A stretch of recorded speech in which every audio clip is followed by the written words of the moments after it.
Africa in 10 minutes. I am Uchenna Okafor. Stay tuned as we bring to you the top business stories reported on Footprints in Africa this week. But first, here are the headlines. Exporters risk 2 months ban for violating e-payment rules. Bank of Ghana sacks ARB Apex Bank MD.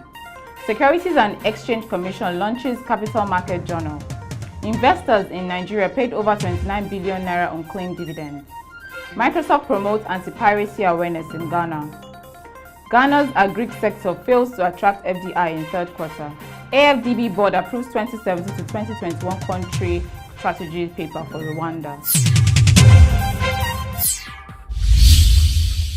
The Ghana Community Network Services Limited says exporters who defy the current procedure of channeling proceeds via the electronic ministries, departments and agencies platform will risk being blocked from making any transactions for at least 2 months. The inability of commercial banks to reconcile forex proceeds with volumes of exports within a given period of time has affected revenue mobilization. Deputy General Manager at GCNet, Ebenezer Ingman, said once the shipment is cleared at the port, the system requires that the funds come back into the country. So after 60 days, if no monies have come in, the systems will block the exporters from doing further transactions. The Bank of Ghana has elected embattled Managing Director of the ARB Apex Bank, Kwagduo Ayekusi, to proceed on leave effective Monday, November 28, 2016. A statement from the central bank said it received the complaint from the local workers' union of ARB Apex Bank and a petition filed by a member of staff against the managing director, which cites issues of bad corporate governance, disregard of the bank's policies and financial malfeasance, which could affect operations of the bank. Mr. Kusi agreed to resign from the bank but requested for 2 weeks to redeem his image. The board hesitantly approved of it. In Nigeria, as part of efforts to enhance financial inclusion, the Securities and Exchange Commission has taken a step further to enlighten Nigerians on the workings of the capital market with the launch of the Nigerian Journal of Securities Markets in Lagos Thursday. Poor financial literacy has been identified as one of the factors responsible for the low level of financial inclusion in the country. Speaking at the launch, Director General of SEC, Manuel Guazo, noted that the journal will provide an avenue to present and analyze emerging trends and contemporary issues as they affect the Nigerian securities market.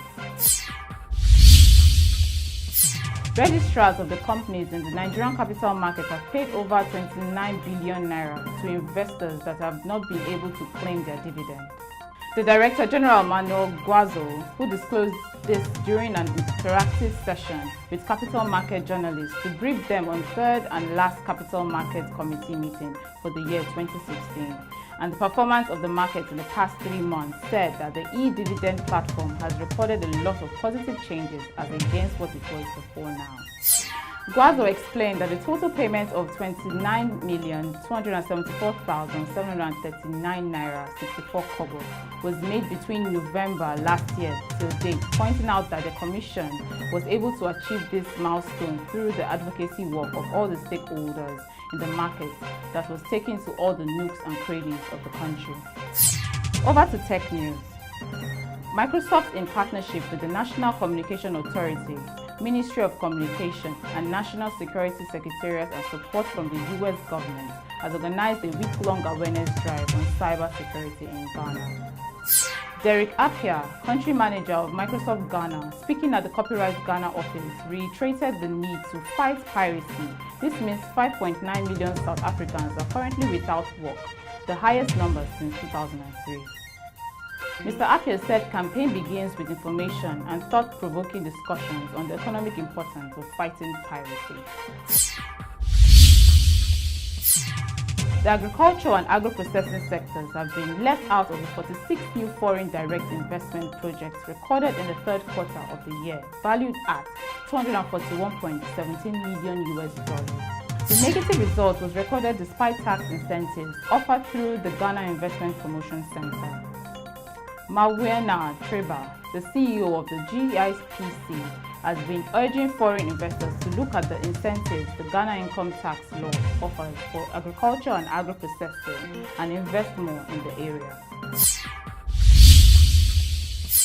In the banking sector, the African Development Bank has said it will support Rwanda's economic transformation by boosting inclusive private sector-led growth and creating higher value-added formal employment with an indicative financing package estimated at $939.4 million over a 5-year period.